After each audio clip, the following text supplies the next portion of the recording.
ત્રિકમ મારા તનમાં પ્રગટિયા અને મને અનભે થયો અજવાસ.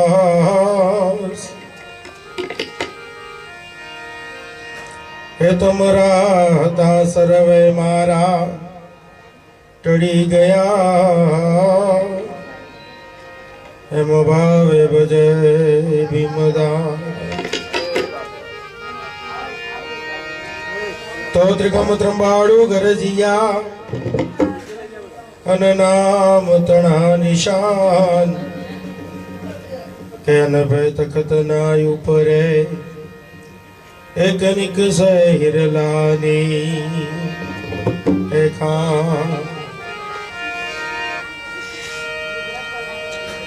તો મારા હમારા બાપ હૈ અને ત્રિકમ તારણ હે હાર. મેં બધું જય નવયા થડું હે ત્રિકમ લગી હે તોરેલા. કે ત્રિકમ એ બધું જય હે ગુરુજી નવયા થડું અને જોને લગી હે ત્રિકમ તોરે હે લારજી જી. એ ધન ત્રિકમ તારા એક હે જીના.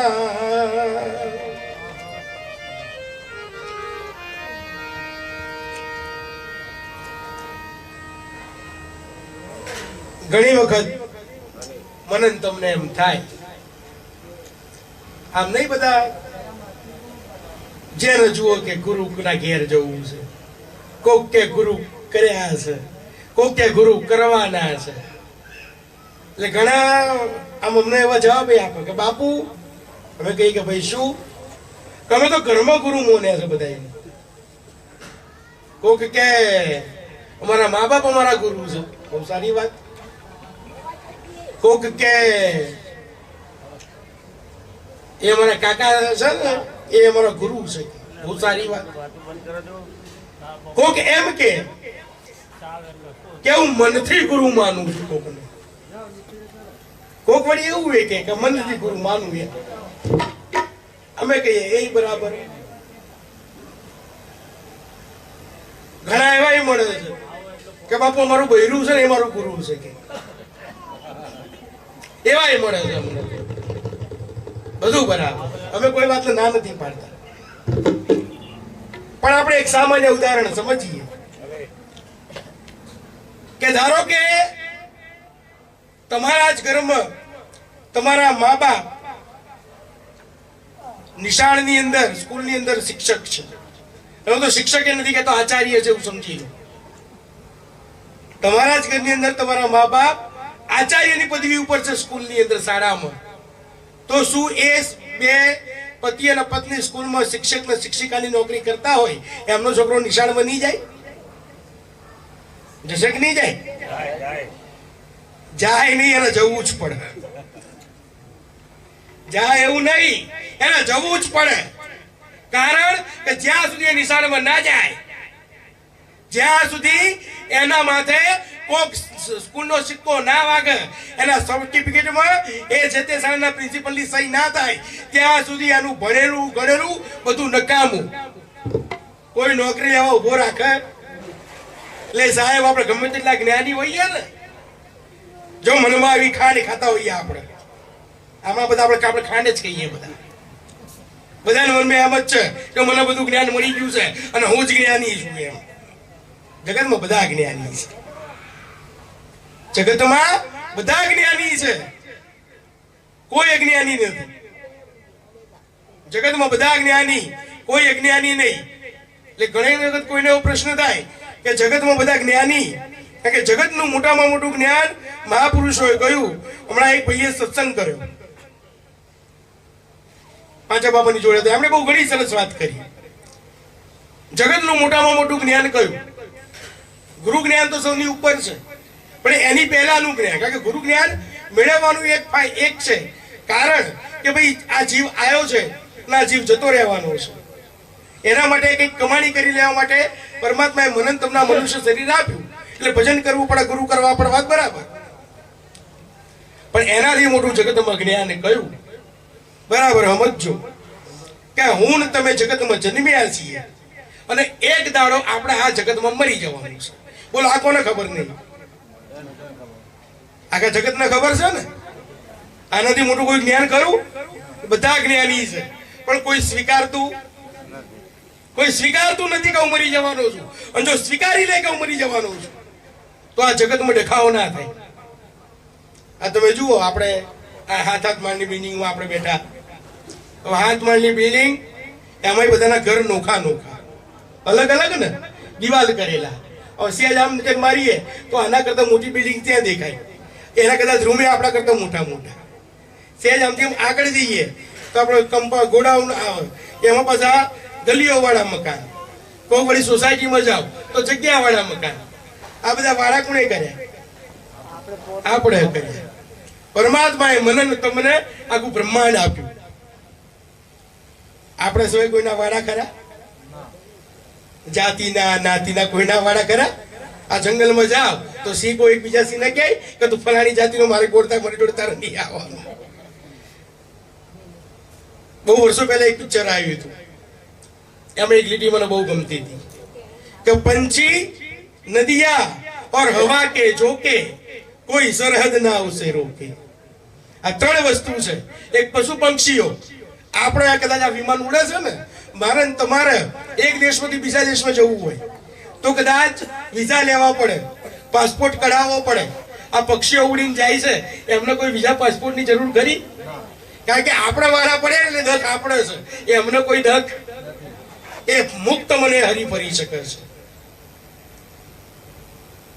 પાણી હોય, પાણી એક દેશમાંથી બીજા દેશમાં જાય તો એને કોઈ વાળા ખરા? એને વાળા નહીં. આ કદાચ પવન આ પાકિસ્તાનમાંથી આવો તો આપણે એવું કહીએ કે પાકિસ્તાનમાં જાય અમારે નહીં લેવો, એ તો એ લેવો, એ જ લઈએ છીએ આપણે. ખરેખર પરમાત્માની કરુણા જુઓ કે કાશ્મીરમાં બરફ પડે અને ઠંડી આપણને અહીંયા લાગે કે નહીં લાગતી? સાહેબ, પરમાત્માએ આટલું મોટું બ્રહ્માંડ બનાવ્યું ને એમાં મેન તમે વાળા કર્યા કે તારા ગુરુ અલગ, એટલે તારા ગુરુના કાર્યક્રમમાં હું નહીં આવું. મારા ગુરુ અલગ, આ વાળા આપણે ચાલુ કર્યા. તારો સમાજ અલગ, મારો સમાજ અલગ. તારો સંપ્રદાય અલગ, મારો સંપ્રદાય અલગ. સાહેબ, જયારે સૌથી મોટું જ્ઞાન આ બરાબર સમજવા જેવું છે. કદાચ મારા જો કોઈ ફોન ખાતો હોય ને મનમાં કે હું જ્ઞાની. જ્ઞાની તો કોને કીધા છે? સમજણની વાત છે ન્યારી, કે વીરા સમજણની વાત છે ન્યારી. જે સમજણના ઘરમાં બેઠો છે ને સાહેબ, જ્ઞાની એને કીધો છે. જ્ઞાની કોને કીધો છે? જે સમજણના ઘરમાં બેઠો છે. સમજણનું ઘર એટલે હું તમને સામાન્ય વાત કરું.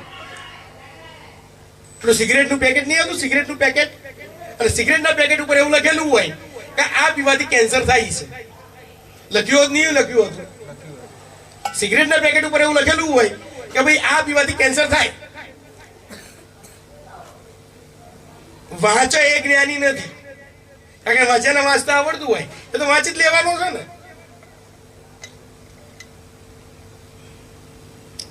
જેને વાંચતા આવડે છે તો વાંચવાનું છે કે સિગરેટના પેકેટ ઉપર લખ્યું છે કે આ પીવાથી કેન્સર થાય.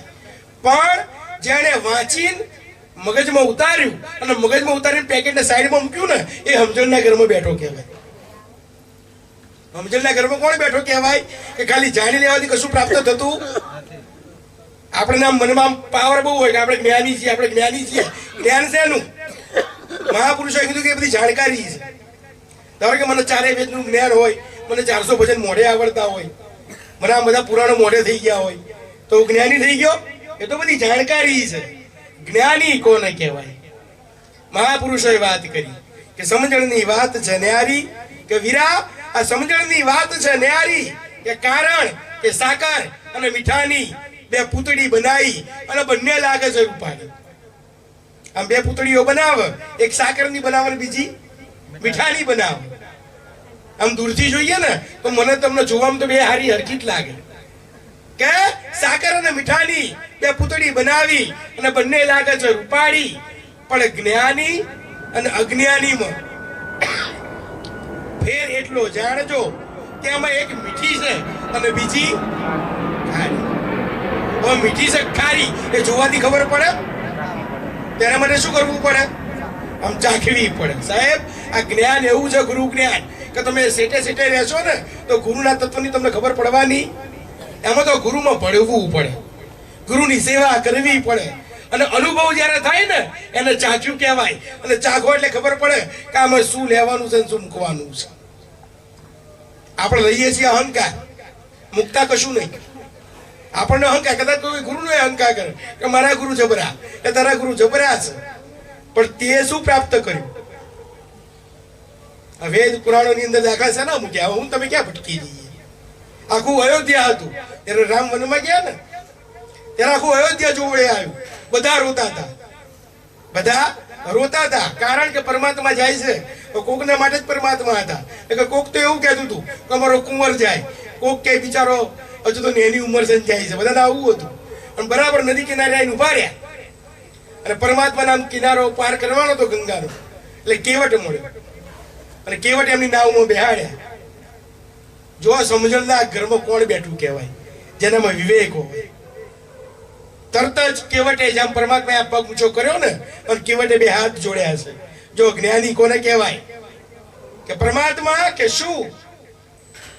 કે મને આપણે ગુરુ નાનંદે પૂછવું પડે કે ગુરુ મહારાજ તમે આ વાત કરી પણ એમાં સુધી મને આ થોડી સમજણનો હજુ મારામાં ખબર નથી પડી, જરા મને સમજાવો ને. આપણે તો એમ કહીએ કે બાપુ આ તમે કીધું પણ એમાં આવું ના હોય, એમાં આમ હોય કે ભાઈ તું બેસી જા, અમે નીચે બેસી જઈએ, તો તને બધી ખબર પડતી જ હોય. તો એટલે બે હાથ જોડી પરમાત્માને કીધું કે મેં એક વસ્તુ સાંભળી છે, હાથી ખોટી તમે કહો. કે શું? કે જ્યારે તમે વનમાં ગયા વિશ્વામિત્ર સાથે, મેં એવું સાંભળ્યું છે કે તમે એક પથ્થરની શિલા હતી એના પગ અડાડ્યો અને પથ્થરની શિલામાંથી અહલ્યાબાઈ બની ગઈ. આ વાત સાચી? કે ભાઈ આવું બન્યું તું ખરું, તો તમને મારી નાવનો પગ ના અડાડવા દઉં. કે તો પગ અડાડવા દઉં? તો કે કારણ કે મારા ઘેર એક બૈરું છે, આ બૈરું બીજું બની જાય, મારે બેને સંભાળવાના છે મને આ મોંઘવારીમાં. આ એક સંભળાતું નહીં મારાથી. સાહેબ પરમાત્મા મનમાં મલક્યા છો, ગુરુ મનમાં મલક્યા. તો કે હવે શું કરીશું? મારે તો પેલા કિનારે જવાનું, કિનારે તમને લઈ જાઉં, પણ એક કામ કરીએ કે શું કે તમારા પગ ધોઈ નાખું. સાહેબ જુઓ આ સેવકની વિનમ્રતા. સેવક આવી રીતે બનવાનું છે. ગુરુના પગે ધોવા છે અને સહેજે ગુરુને એવું ના લાગવું જોઈએ. જો એને સીધી રીતે કીધું હોત, ગુરુને તમે શું સમજો, એને સીધી રીતે કીધું હોત કે પ્રભુ મારા તમારા પગ ધોવા દો, પેલો તો રાજાનો કુંવર હતો, પોતે રાજા હતો. એ કહે કે હું પગ ના ધોવા દઉં, તારે કેટલું જોઈએ માગી લે, તને આલી દઉં. પણ એમ નથી કીધું એને કે પગ ધોવા દો. આ સેવકની નમ્રતા હોવી જોઈએ. હવે તો બધું ભૂલાઈ ગયું. નકર જો આ બધા વડીલો બેઠા એમને ખબર હોય કે પેલા ગુરુ ઘેર આવે ને એટલે ગુરુના પગ ધોતા હતા, અને એ પગ ધોઈ ગુરુના નામનું ચરણામૃત પેલો લે. અને જેવું ગુરુના પગ ધોયેલું ચરણામૃત જાય ને શરીરમાં, એટલે આ શરીરની અંદર જેટલી ભ્રમણાઓ હોય ને બધી ભાગીને ભૂકો થઈ જાય. બધું અજ્ઞાન હોય ને એ એક ઘૂંટ મારતાની હાથે, પણ તો ગુરુના પગ ધોઈને પીવામાં એ લોકોને પેલી ભ્રમણાઓ પેદા થાય છે કે ગુરુએ 4 દાડાથી નાયા નહીં. કે ગુરુ 4 દાડાથી નાયા નહીં અને 4 દાડાથી નાઈને હું પગ ધોઉં અને મણ મેલ ભર્યો પગમાં. આ પગમાં મણ મેલ ભર્યો છે અને આ પગ ધોઈને હું પાણી પીવું તો આ મને રોગ થાય કે બીજું કઈ? આમાં ગુરુની કૃપા ઉતરે? સાહેબ પેલા કેવટે પગ ધોયા, ના હું બેસાડ્યા, પેલી બાજુ લઈ ગયો ને અને પછી પરમાત્માએ કીધું છે, ગુરુ આપણને કે માગ અને માગ એ આપો. આપણા સમર્થ સદગુરુ આપણને આમ એક સમય એવું કહી દે કે તું માગ, તને માગે એ આપો. અને આપણે શું માગીએ ખબર છે? ભ્રમણાઓના વમણમાં ફસાઈ રહેવાનું માગીએ. કોઈએ આજ સુધી 84 માંથી છૂટવાનું માગ્યું નહીં. આપણે શું માગીએ? જેવું ગુરુ આપણને કે માગ, પરમાત્માએ કીધું કે માગ માગ માગે આપીએ. કદાચ ગુરુ મનન તમને પૂછે એટલે આપણે થર્ડ દિન ઉભા રહી જઈએ કે બાબુ આ છોકરાને નોકરી નહીં, બાબુ આના લગ્ન થતા નહીં, બાબુ આનું હગું થતું નહીં, બાબુ આ ચાઈ ઠરતો નહીં, બાબુ ઘરનું ઘર રહેવા નહીં. અમે વચ્ચે હવે જગ્યાએ ગયા તો અમારા ઘરમાં પગલા કરાયા. સંતોના તો આશીર્વાદ જ હોય ને. સંતોના પગલા કરાયા, રોવા માંડ્યા. બેન પાંચારામ બાપા જેવા સંત હતા, એમને તરત જ કરુણા થઈ કે બેન શું તકલીફ થઈ તમને? કે બાપા તમારા પગલા કરાયા પણ મનમાં હરખ બહુ હતો મને. એટલે ભાઈ સંતો એનો તો હરખ હોય ને કે આ હરખ હતો, એના કરતા બીજો હરખ બહુ હતો. કે શું કે ગુરુ મહારાજ કે આ સંતોના પગલા મારા પોતાના ઘરમાં કરાયા હોત તો હારા હતા. તે બાપા આશીર્વાદ આલી જાઓ કે આવતા વર્ષે મારું પોતાનું ઘર થાય. સાહેબ, સંતોની પાસે માગવાનું હોય નહીં. તમે મનમાં વિચારો ને ગુરુ મારો એ આપો. પ્રીતમે કીધું છે કે આ અવસરમાં જેને સદગુરુને સેવ્યા ને, જેને સદગુરુને સેવ્યા હોય પછી બોલે એવું થવા માંડ્યું. ગુરુની પાસે પેલા કેવટે માગ્યું કે પરમાત્મા કે કોઈ દાડો એક ખાવટીયો બીજા ખેવટિયાની ઉતરાઈ લેતો. હું કદાચ તમને નદી પાર ઉતારું છું ને અને સમય આવે ને ત્યારે મને તમે ભવસાગરની પાર ઉતારો છો. કોઈ દાડો આપણે માગ્યું આ સંસાર સાગરમાં આયા છીએ તો એ ગુરુ મહારાજ તમે મને પાર ઉતારો છો. અને જેણે માગ્યું ને એના નામ થયા છે. જેણે માગ્યું એટલે હું વાત મૂળ કરતો હતો કે મરવું અને એક દાડો મરી જ જવાનું છે એ મનન તો મને ખબર છે, પણ છતાંય એ જ્ઞાન આપણે બહુ લેતી વખતે વખત વિચાર કરે. દરેકની પાસે જ્ઞાન છે પણ કોઈ સ્વીકારતું નથી. અને બધા જીવે છે એવી રીતે કે જાણે આપણે તો અમર છીએ અને કોઈ દાડો જવાનું જ નહીં. આપણે તો મહાપુરુષોએ બહુ સરસ મૃત્યુના 14 પ્રકાર બતાવ્યા છે. બરાબર સમજો કે આપણે આમ શ્વાસ લઈએ અને જીવીએ ને અને પછી શ્વાસ બંધ થઈ જાય આપણે મરી જઈએ એવું ના હોય. જે મારે મૂળ વાત કરવી છે કે કેટલા માણસો જીવતા મરેલા છે. આપણે આપણી જાતને મૂકીને જોઈ લેવાની કે આ 14 માંથી આપણે સહેમત છીએ. જો આ 14 માંથી આપણે એકેમાં ના હોઈએ ને તો કઈક ગુરુના સેવક બન્યા એવું કહેવાય. આ 14 માંથી એકેમાં આપણે ના હોઈએ તો આપણે કઈક ગુરુના સેવક બન્યા એવું આપણને કહી શકાય. એ 14 કયા કીધા છે બરાબર સમજવા જેવું છે કે આ 14 જણા જે છે એ જીવતા મરેલા છે. એમાં પહેલો જે કીધો કે જે કામને વશ થયેલો છે, જેની નજરમાં વિકાર છે.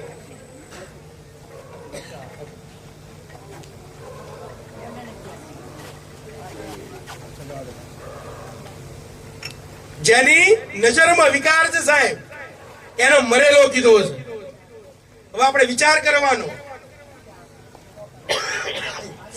તુલસીદાસે એમ કહ્યું કે પરધન પથ્થર જાણજે और पर स्त्री मात समान, इतने से हरि ना मिले तो तुलसीदास કહે મેં જમાન. આપણને શીખવાડ્યું કે કામને વરેલો જ્યારે કોઈ સુંદર સ્ત્રીને જોઈ જેની નજરમાં વિકાર ઉભો થાય ને એ જીવતા મરેલો છે. આ મૃત્યુનો પહેલો પ્રકાર. એટલા માટે સંતોએ પહેલા કહ્યું કે આંખોને નિર્મળ બનાવો. આ ભક્તિ આ કઈ એવું ખાવાનું નથી કે તમે આ બેઠાને પીરસીને ખવાઈ ગયું. આના માટે પાળવું પડે છે.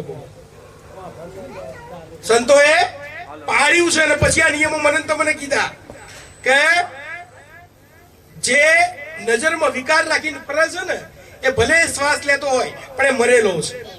આપણે આપણી કેટેગરી મૂકીને જોઈ લેવાની કે આપણી નજરમાં વિકાર છે. નજરમાં વિકાર કોઈ પણ વસ્તુનો જોઈને વિકાર ઉઠતો નથી ને એવું નથી. કોઈક સારી વસ્તુને જોઈને તમારી આંખો બગડી ને સાહેબ. અને આંખો અને મહાપુરુષો કહે છે કે માણસનું મન આંખોની પાછળ હોય. માણસનું મન ક્યાં હોય? આંખોની પાછળ હોય. જેવું તમે જુઓ ને એવી કલ્પના તમારું મન કરવા માંડે. એટલે જે વિકારને મરેલો છે એ જીવતો મરેલો છે. એટલે પહેલો વિકારી કામવશ જે થયેલો છે. બીજો કીધો વામ માર્ગી. વામ માર્ગી એટલે જેના મગજમાં નકરો કચરો જ ભર્યો છે. જેના મગજમાં નકરો કચરો જ ભર્યો. આ સંતો બેઠા હોય એટલે કોઈક હર્ષદભાઈ જેવા બધા કરશન બાપા જેવા ભાવિક માણસો સંતો આવે એટલે તેડાવે, ફૂલહાર કરે, તિલક કરે, સાલ ઉઠાડે. અને જે વામ માર્ગી હોય ને, વામ માર્ગી કોને કીધો? એના મગજમાં કોઈ હારા વિચાર આવે જ નહીં. એ પેલા ખૂણા બેઠું વાતો કરતો હોય ખબર છે? આ બધા ધોળા લુગડા પહેરીને આવ્યા છે ને એમને સાલો ઉઠવાના શોખ છે. કોક વળી તમારા જેવા બધા ભાવિ ભક્તો બેઠા હોય અને સંતોની સેવા કરે, 10 રૂપિયા મૂકે, 20 રૂપિયા મૂકે, કોઈ 50 રૂપિયા મૂકે. એટલે એ પાછા એના મનમાં વિચાર ઉભો થાય, આ કમાવા જ આવે છે કે આ લેવા છે. કોક વળી અમને ઘરમાં બી હાડીને જમાડે એટલે બહાર ઉભો વાત કરતો હોય, હું ખાતા હશે કે આ તો આપણના બટાકા ખવડા. એના મગજમાં કોઈ દાડો હારા વિચાર. એટલે પેલો કામ વશો હોય એ જીવતા મરેલો છે. બીજો જે વામ માર્ગી છે, વામ માર્ગી એટલે જેના મગજમાં નકારાત્મક વિચારો ભરેલા છે. આ આપણું મગજ મહાપુરુષો એવું કહી ગયા છે કે મારું તમારું મગજ એ કચરા પેટી નથી. એટલે આપણા મગજમાં કચરો ભેગો નહીં કરવો. એટલે કચરો એટલે કોકની નિંદા કરવી, કોકની અદેખાઈ કરવી, કોકનું સારું નહીં વિચારવું. એટલે આપણા ફ્લેટમાં કોઈ ગાડી લાવ્યો હોય ને તો આપણે ઘરમાં વાતો કરીએ કારણ 2 નંબરનું બહુ ચાલે એનું.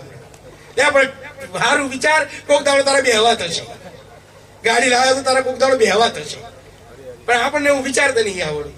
એટલે નકારાત્મક વિચારસરણી વાળો એ જીવતો મરેલો છે. ત્રીજો કીધો છે, પેલો કામવશ, બીજો વામ માર્ગી, ત્રીજો જે કીધો છે એ કંજૂસ કીધો છે. જોજો કરકસર વાળો નહીં હો. કરકસર અને કંજૂસાઈમાં ફેર છે. આપણે એક વાર્તા સાંભળી છે ને, એક શેઠ હતો અને શેઠના ઘેર એની પુત્રના પ્રણામ પુત્ર વધુ આવી. અને પુત્ર વધુ આવી અને પહેલી વખત કે પુત્ર બેટા ચા મૂકો કે. એટલે પુત્ર વધુએ બહુ સરસ ચા બનાવી અને ચા બનાવી સસરાને આપી. અને બરાબર આ ચા સસરાને ચા આપી અને ચામાં માખી પડી. ચામાં શું પડ્યું? માખી પડી. એટલે પેલા સસરો હતો ને જે પેલો શેઠ, એને માખી ઉપાડી ને આમ કરી નાખ્યું અને પછી એક માખી ફેંકી અને એ ચા પી ગયો. એટલે બહુ માથું કૂટ્યું બહુ. અરે અરે મારા ભાગ ફૂટ્યા ગયા. આ જેવા ઘરમાં પહેરીને આવીશું કે આવા કંજૂસ આ લોકો. પણ કઈ બોલી નહીં. બરાબર સાહેબ, સમય વીત્યો અને એ પુત્રવધુનું શ્રીમંત આવ્યું. એ પુત્રવધુનું શ્રીમંત આવ્યું અને શ્રીમંત આવ્યું બરાબર અષાઢ મહિનો. અને અષાઢ મહિનાની અંદર શ્રીમંત આવ્યું અને બરાબર આમ વાદળા ઘેરાયા અને ધોધમાર વરસાદ પડ્યો. ધોધમાર વરસાદ પડ્યો અને હવે શ્રીમંતની વિધિ કરવાની. પેલો કે શ્રીમંતની વિધિ માટે આમને દરવાજામાંથી બહાર આવીને ફળિયા સુધી આવવું પડે. ફળિયા સુધી આવવું પડે અને આ નકરો કાયદો કીચડ થયો અને બિચારી શ્રીમંત વાળી એટલે કે એના ઘરનો પ્રસંગ છે પેટનો. અને આ કેવી રીતે ચાલીને આવશે? અને એ શેઠ બહાર આવ્યો.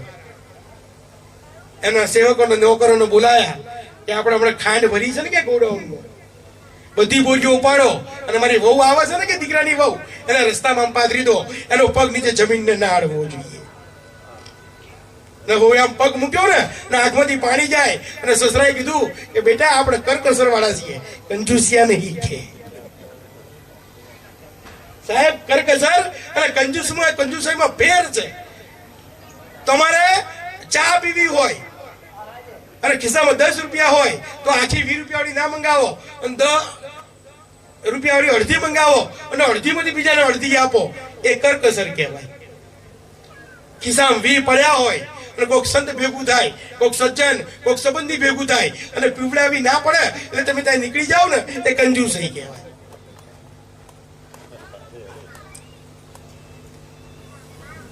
અને મહાપુરુષોએ, આ હું નહીં કહેતો મને કશું, આ બધું મહાપુરુષોએ કીધેલું છે.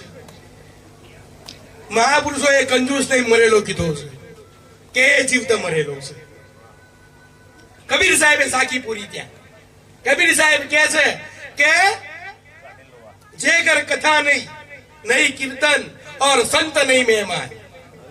साहेब તમારા ઘેર તમારા સાસુ સસરા આવે, તમારા ઘેર તમારા કાકા કાકી આવે, તમારા ઘેર તમારી બુનો આવે, બનેવીઓ આવે, તમારા ઘેર તમારા હાળા આવે, હાડીઓ આવે, તમારા ઘેર તમારા ભાઈઓ આવે, તમારા ભત્રીજા આવે, એ તો બધાના ઘેર આવે, સંતો બધાના ઘેર ના આવે।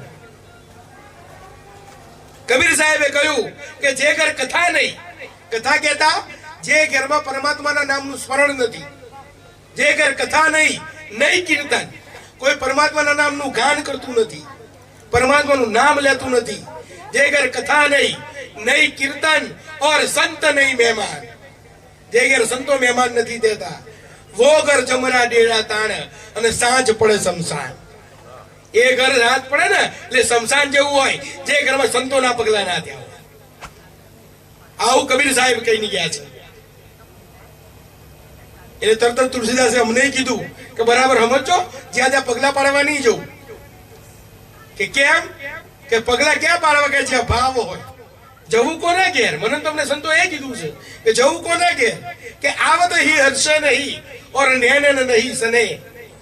તમારા જવાથી જેના મનમાં આનંદ ના થાય, આમ અત્યારે અમે આવીએ તો અમને લેવા લોકો હાથ માલ નીચે ઉતરી ના આવે, તો અમને આમ ભાવ થાય કે હા જઈએ। આમ અમારા આમ અમે નીકળવાના હોય ને, ગુરુ મહારાજની કેટલી દયા કે આમ નીકળવાના આમ ફૂલો નાખે એટલે આપણને ભાવ વધે। હા, બાપાની જે બોલાવો, ગુરુ મહારાજની જે બોલાવો એટલે આનંદ વધતો જાય। એ આનંદમાં હાથ માળ ચડી જઈએ, આ ભાવ હોય ને। પણ તુલસીદાસે કહ્યું કે આવત હી હર્ષે નહીં, તમારા જવાથી કોઈના મનમાં પ્રેમ ના આવે, ઓર નેન નહીં સને, વો ઘર કદી ના જાઈએ ભલે કંચન વર્ષે।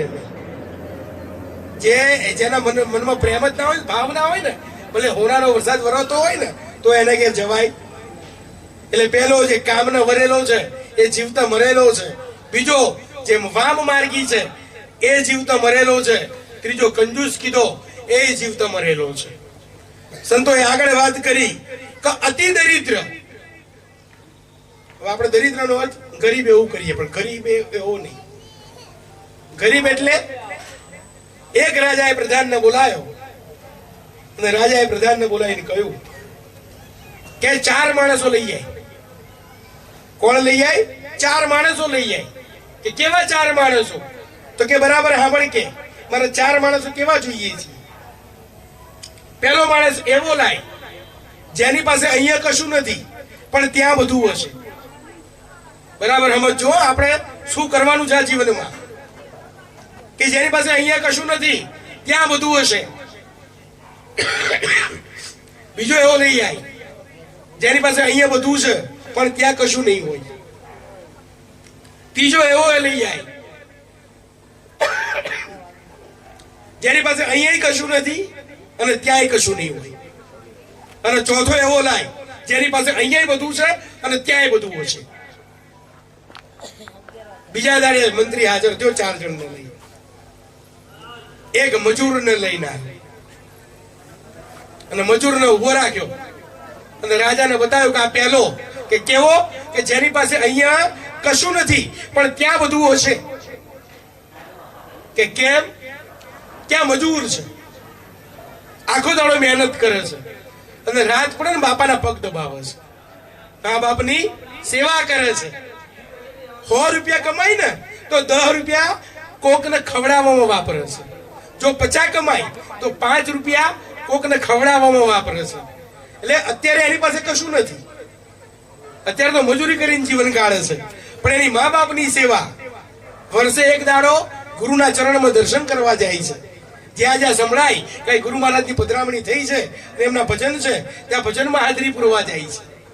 એટલે એની પાસે અહીંયા કશું નથી પણ ત્યાં બધું હશે, કારણ કે પુણ્યનું ભાતું બાંધી રહ્યો છે। એટલે હું તમે ધક્કા કહીએ છીએ ને, એ અફળ જવાના સાહેબના દરબારમાં કમી કાહે કી નાઈ, બંદા મોજ પાવ નહીં, કારણ કે ચૂક છે એમાં ચાકરી નહીં મળી। સાહેબ સેવાનો ભાવ હોય ને ત્યાં તમને કશું નડે નહીં। એટલે મજૂરની પાસે ભલે અહીંયા કશું નથી પણ ત્યાં બધું હશે। બીજો એક ઉભો રાખ્યો કે આ બીજો કે એની પાસે અહીંયા બધું છે પણ ત્યાં કશું નહીં હોય। કે આ કોણ છે? કે આ એક દુકાનદાર છે, આ એક કોણ છે? દુકાનદાર છે અને અનાજનો વેપલો કરે છે કે પરમાત્માની દયાથી અત્યારે એની પાસે બધું છે, પણ કોઈક 500 ગ્રામ અનાજ લેવા આવ્યું હોય ને તો 100 ગ્રામ કટ મારીને 400 ચાલે છે. કોઈક વ્યાજે પૈસા લેવા આવ્યું હોય 500 રૂપિયા તો 500 100 રૂપિયા વ્યાજ પહેલા કાપી નાખે છે અને 400 ચાલે છે. અને ત્રીજું કોઈક બિચારું માંગવાળો વાળો કુંવાસી કોઈ આવ્યો હોય ને કોઈને એક અનાજનો દાણો ચખાડતો, એટલે એની પાસે અહીંયા બધું છે પણ કર્મ એવા છે ને કે ત્યાં કશું નહીં. કર્મ એવું છે ને કે અહીંયા બધું છે ભગવાનની દયાથી. એટલે આપણા આ ચારમાંથી જઈએ છીએ, સમજી લેજો. જો તમારી પાસે ના હોય તો ચિંતા ના કરશો, કર્મ એવા કરવા માંડો કે ત્યાંની તૈયારીઓ ચાલુ થઈ જાય. જો હોય તો વાપરવાનું ચાલુ કરો, ના હોય તો હારા કર્મ કરવાનું ચાલુ કરો. આપણા ચારમાંથી એકમાં ફીટ બેસી જઈએ.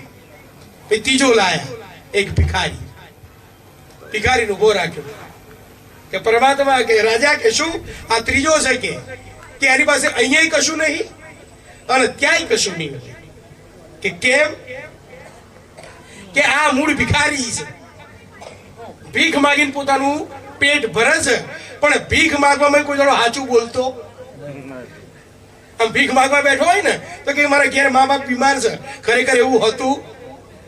આપણે જોવા બધા ભીખ માંગતા હોય ને ઘણી બધા આપણને થાય કે બિચારો ગરીબ છે, પણ જો તમે થોડા ઊંડે તમને ખબર પડે કે એના કર્મ કેવા છે. જૂઠું જ બોલો કે એની પાસે અહીંયા કશું નથી, પણ પરમાત્માએ કશું નહીં આપ્યું તો સાચું બોલતો શીખ્યો. ખોટું બોલીને જ ભીખ માગે છે.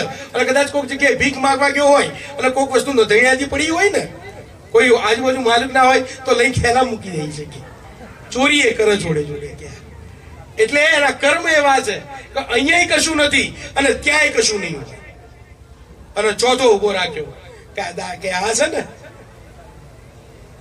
એક આપણા નગરનો ધનિક માણસ છે પણ ધર્મ પ્રેમી છે. કે અહીંયા બધું છે એની પાસે, માલ મિલકત આ તે બધું.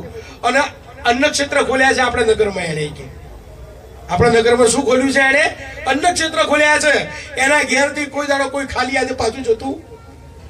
એટલે એના કર્મ એવા છે એટલે કે અહીંયા એની પાસે બધું છે અને ત્યાં એની પાસે બધું છે. એટલે મારે તમારે નક્કી કરવાનું કે આ ચારમાં હું તમે સેમ જ. જો છે તો વાપરો, જો નથી તો સારી ભાવના રાખીને સારા કર્મ કરો. પરમાત્માના ઘેર કદાચ દેર હોય પણ અંધેર કોઈ દાડો હતું. ગુરુ મહારાજના દરબારમાં કોઈ દાડો કોઈ વાતની કમી નથી હોતી. એટલે આ કંજૂસાઈ મહાપુરુષે કહ્યું કે કંજૂસ છે અતિ દરિદ્ર. દરિદ્ર ગરીબ કોને કીધો? કે જેને મન મોટા નથી.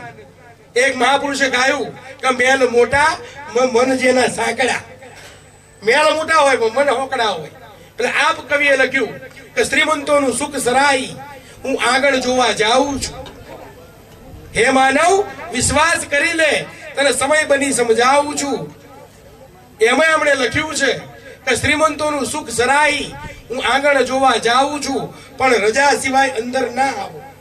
એવું વાંચીને વયો જાઉં છું. રજા સિવાય આપણે આવવાનું નહીં કોઈ અંદર. એટલે હું તમે અતિ દરિદ્ર ક્યારે થઈએ? પૈસા ના હોય એટલે દરિદ્ર નહીં એમ એવું ના હોય, પણ તમારો ભાવ નથી. અને પરમાત્માએ તમને કિંમતીમાં કિંમતી વસ્તુ આપી. આ 2 હાથ, 2 આંખો, 2 પગ. સાહેબ તમારી પાસે કદાચ પૈસા ના હોય, સમજી લો, કદાચ આપણે કદાચ હાથ થોડો કડકાઈમાં ચાલતો હોય, પણ આ 2 હાથથી કોઈની સેવા તો થાય કે ના થાય? આ 2 પગથી કોઈનું ટાપું તો થાય કે ના થાય? આ આંખથી કોઈનું હારું જોવાય કે ના જોવાય? આ જીભથી કોઈનું હારું બોલાય કે ના બોલાય? પણ જે આમાંય કંજૂસાઈ કરે છે ને એને અતિ દરિદ્ર કીધો છે. આના જેવો ગરીબ એકેય નહીં. બરાબર સમજો? બધું હરખું હોવા છતાં કોઈના મદદમાં નથી આવતો ને, એના જેવો જગતમાં બીજો કોઈ ગરીબ નથી. એટલે એ જીવતા મરેલો છે. જીવતે જીવ કોઈના કામમાં ના આવે ને એ મરેલો જ છે, એને જીવવાનો કોઈ અધિકાર. આ ચોથો થયો. 5મો કીધું છે વિમુઢ. આ કેટેગરી બહુ જોરદાર છે. વિમુઢ કોને કીધો છે? કે બધું હોય. વિમુઢ એટલે કેવો? ઘેર તો કોઈ દાડો સત્સંગ કરતો ના હોય, પણ કરશન બાપા જેવા સત્સંગ કરતા હોય.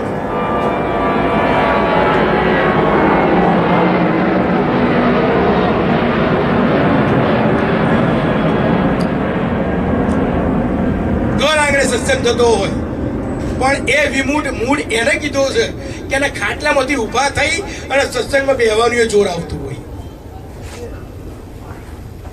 એ જીવ તો મરેલો જ સમજવું, અમે તો એને લાશો જ કહીએ છીએ ચોખ્ખી જ ભાષામાં. પેલો કે બાપુ પેલો ઊંઘતો નહીં, એ મરી ગયો બિચારો, એનો ભ્રમ છે કે જીવ છે, એ મરેલો જ છે. જે આ વિમૂઢ કીધા છે કે કદાચ પોતે ના સંતોને તેડાઈ શકતો હોય, પણ કોઈ કે તેડાય ત્યાં તો જેની બે કોઈક સંત આવ્યો, સંત તમને એવું તો નહીં શીખવાડે ને કે તું દારૂ પીજે, સંત તમને એવું તો નહીં શીખવાડે ને કે તું ચોરી કરજે, કોઈક સંત તમને સ્ટેજ ઉપરથી એવું તો નહીં કહે ને તું કે કોકનું ઊંધું મારજે. સંત શું શીખવાડવાનો હતો તમને? કંઈક સારું કરજે, ગુરુનું નામ લેજે. આ ભણવામાં જેને જોર આવે છે ને એને વિમૂઢ કીધો છે, એ જીવતો મરેલો છે. જોજો આ સમજવાનું છે બધું. મહાપુરુષોએ તો આમ ચાપખા માર્યા છે ને, અને મને આદત એવી છે આપણે સાચું કેવું, સારું નહીં કેવું. કઈ સારું કહેવામાં શું થાય, મારે બધાને નજરમાં રાખીને બોલવું પડે, અને સાચું કહેવામાં સંતોએ કીધું છે મારે કહેવાનું છે. એટલે આ વિમૂઢ છે. પછી અજસી કીધો છે, એટલે જેને પાસે જશ ના હોય. જશ ક્યારે ના હોય? જશ કોનો હોય? જેને સારું કામ કર્યું હોય ને જશ હોય. તમારા કુટુંબમાં કોઈને જરૂર પડીને તમે મદદ કરી હોય ને તો તમે જશના ભાગીદાર થાવ. કોકનો પ્રસંગ જઈને સુધાર્યો હોય ને તો તમે જશના ભાગીદાર થાવ. કોકની અંત વેળાએ ઉભા રહ્યા હોય ને તો તમે જશના ભાગીદાર થાવ. પણ જશ કોને ના હોય? જે કોઈ કામમાં જો જ ના હોય, કોઈ કર્યું જ ના હોય, અરે કોકના ઘરના પ્રસંગમાં પાણીનું પાવલું આમ ઊંચું કરીને આ બાજુ ના મૂક્યું હોય, એનો અજસી કીધો છે. જશ વગરનો બદનામ. કોક કે પેલા ભાઈ નહીં આયા, ભલે નહીં આયા, આવો તો ઠીક, ના આવો તો આપણે કઈ એના વગર પડ્યું થોડું રહેવાનું. આ મરેલો છે. તમારી પાછળ આવી વાત થતી હોય ને એ મરેલો છે. અને અમે તો ઘણી વખત કહીએ, શ્રદ્ધાંજલિના પ્રોગ્રામમાં જઈએ ને એટલે ઘણી વખત હું તો જાહેરમાં એવું કહું, સાહેબ જીવો તો એવું જીવજો કે કદાચ સમાજ હારી વાત ના કરે તો એક બાજુ મૂકો એને, કારણ કે સમાજ તો બધાનો નહીં છે. કુટુંબ આખું તમારી વાત ના કરે ને તોય કદાચ એમ થાય કે બે ભાઈઓ ઝઘડા થયા તો કદાચ ભાઈઓને હારી વાત કરે, પણ કમસે કમ તમે જાઓ ને તો તમારું ઘર તો તમારી હારી વાત કરવું જોઈએ. એવું તો સારું જીવજો તું કે તમારા છોકરાને તો એમ થવું જોઈએ કે બાપાની ખોટ પડશે, તમારી વહુને એમ થવું જોઈએ કે હાવની ખોટ પડશે. અને એવું આપણને જીવતા ના આવડે તો ફટ શા જીવન. એ બી જીવતા મરેલા જ સમજવાના. આપણે નહીં લોકો બાધા રાખતા કે આ બાપાને લઈ લે ને, એ ભગવાન તો પાછળ સત્સંગ કરાવીશું. એવું જીવન નહીં. શરીર છે, શરીરને દુઃખ આવે, શરીરને રોગ થાય, પણ તમારા કર્મ કંઈક એવા હોવા જોઈએ કે ઘરવાળા સારી રીતે યાદ કરે. અને અમે હંમેશા કહીએ કે જયારે તમારી સ્મશાન યાત્રા નીકળી હોય ને ત્યારે જે છેલ્લે હેરતો હોય ને એ જે બોલે એ ફાઇનલ. કે આગળ તો બધા કોણ હોય? આગળ તો તમારા નજીકના જ હોય, છોકરા હોય, કુટુંબ હોય, બધા હોય. છેલ્લે હોય ને એ ખાસ તમારું સાંભળીને આવ્યો હોય અને છેલ્લે બોલતો જો એમ કે તારું બાપા જ્યાં પણ છોકરાઓને ખોટ પડશે હો કે તો સમજવાનું કે જીવન સફળ. અને જો છેલ્લે વાળો એમ કે સારું થયું આ છોકરા છૂટ્યા